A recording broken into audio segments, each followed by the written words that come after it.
I'm giving a trigger warning for anyone who might be re-traumatized by hearing this story about healing after incest and trauma. When someone shows you who they are, believe them the first time, said Maya Angelou.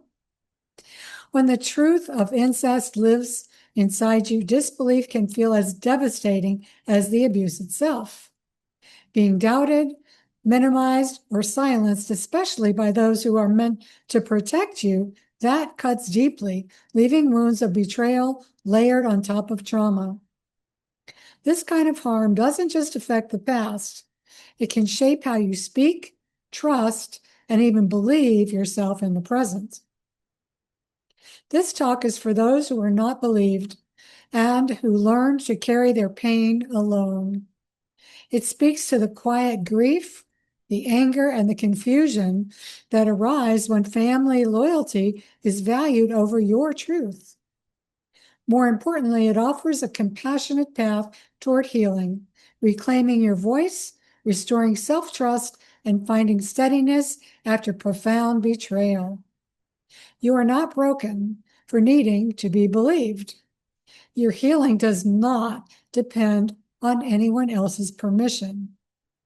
Unfortunately, incest and childhood sexual abuse are much more prevalent than we would like it to be. The frequency of the horrors of sexual abuse of children staggers my imagination.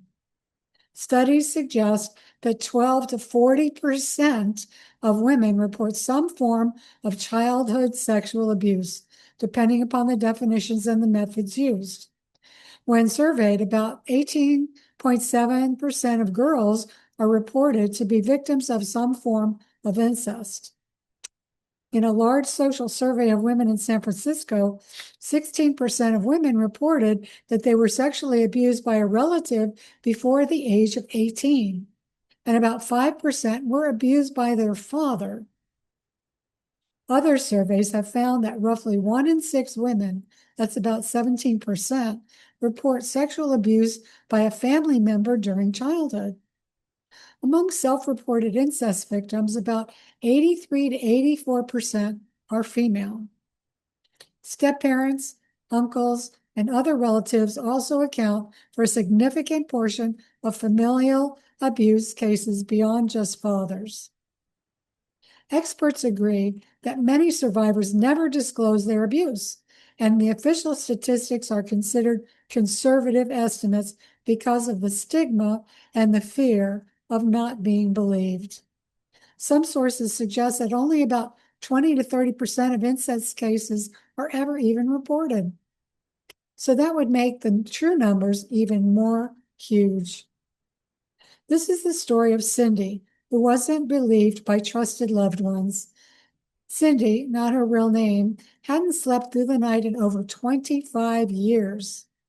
At 2 a.m. one morning, she poured a second glass of wine, clutching the stem with trembling fingers as if this might anchor her. The soft hum of the refrigerator was the only sound in her tiny apartment. The TV glowed faintly with a rerun of a crime drama she wasn't really watching. The pastor in a show reminded her of her father. Her father was her abuser. Cindy was 52 years old now, a church secretary by day, but invisible by night. She'd spent decades trying to forget.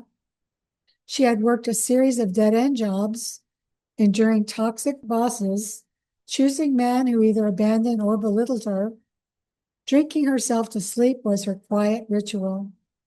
Cindy had told her mother at age 11 and again at age 17, and once more before leaving home at age 19. Each time her mother shook her head and whispered, "Don't ruin your father's ministry." Here's the unspeakable truth. Cindy's story is far from rare. Incest, especially when perpetrated by a trusted authority figure like a parent, leaves behind more than physical scars. It shatters a woman's sense of identity, belonging, and truth. It is one of the most profound betrayals a child can endure. Because trauma is not just what happens to us, it's what happens inside us when we are left alone with our pain. and it's much more traumatic when no one believes you. Unlike public traumas like hurricanes or car accidents, incest is a private hell wrapped in silence and shame. The ordinary response to atrocities is to banish them from consciousness, wrote psychiatrist Judith Herman. She is a professor of psychiatry at Harvard Medical School, director of training at the Victims of Violence program at Cambridge Hospital. She's written many articles and books, including Father-Daughter Incest and Trauma and Recovery. Research in neuroscience backs this assertion that our ordinary response to atrocities is to banish them from our awareness or consciousness. In a trauma state, the speech and cognitive areas of the brain go offline. Rational thought vanishes. All that's left is sensation, fear, and emotional overwhelm. This is why survivors can't just get over it. Why memories come back in fragments. Why they say, I feel broken, even when nothing is physically wrong. Being ignored creates aftershocks. The trauma Cindy experienced didn't end with the abuse. It continued each time someone ignored her pain. When her mother chose silence. When neighbors praised her father's sermons. When the women at church told her to be grateful for her family. That kind of dismissal is called betrayal trauma, and it cuts deeper than the abuse itself. It breeds self-loathing. It whispers, you're the problem. It teaches the brain love is dangerous. That truth is shameful. How the past shows up in your present. Cindy's story is a mirror many women quietly look into every day. Staying in toxic relationships because you think, at least he stays. Overworking in hopes of feeling worthy. Numbing out with wine, food, social media, caretaking, or other addictions. Avoiding sleep because that's when the memories creep back in. According to the Substance Abuse and Mental Health Services Administration, SAMHSA, 70% of women in treatment for addiction report histories of sexual trauma. 70%. Even so-called positive addictions like perfectionism or people-pleasing are often just camouflages for pain. Have you ever done that? Do you know other women who do that? We can never truly know the pain others are carrying. Most people suppress their emotions and deny their sexual traumas. You certainly can't know by looking at someone. The turning point came for Cindy when she decided to stop drowning. The shift came quietly. Mid-panic attack one night, Cindy looked in the mirror and saw an 11-year-old version of herself staring back.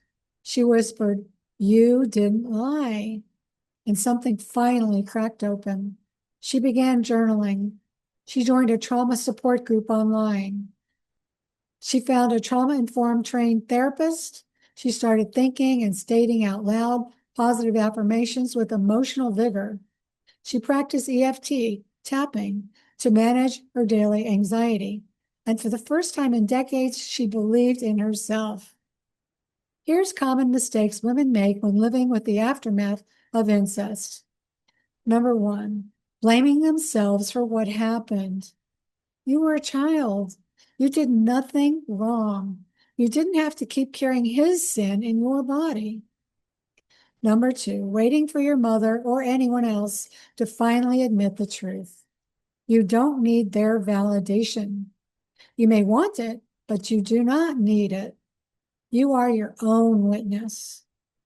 Number three, minimizing it because you think that others had it worse. Remember that a pain isn't a competition. All trauma is valid and needs to be acknowledged. Number four, trying to fix it alone. You are not meant to heal in isolation. You deserve support and sacred guidance. There are many rewards for facing the truth. Healing doesn't mean forgetting. It means no longer living in reaction to what happened. It means reconnecting with your body, your voice, your power. It means choosing men, jobs, friends who see you. As Cindy says now, I didn't get justice in the courtroom, but I found it in reclaiming myself. And you can too. It's your turn. Did you recognize yourself in Cindy's story? Have you spent your life minimizing your pain, feeling like an imposter in your own body? Have you tried everything like overworking, caretaking, numbing to not feel? Have you been waiting for someone else to say what happened to you was not okay? If so, then hear this now. You're not alone. You're not crazy. You're not to blame. Your truth matters. Your healing is sacred. Your life is not over. It's just beginning. Start today with small, powerful steps. Download my free PTSD assessment PDF and Climbing Out of the Hole ebook to begin reclaiming your safety, your voice, your power. To access your free PDF assessment PDF, go to the link shown in the chat or on the screen. I also encourage you to purchase my ebook, Climbing Out of the PTSD Hole, for $15. And that also will be in the chat or on the screen. You've waited long enough. Let this be the day you choose you. Thank you so much for watching. Please subscribe, like, and share my video.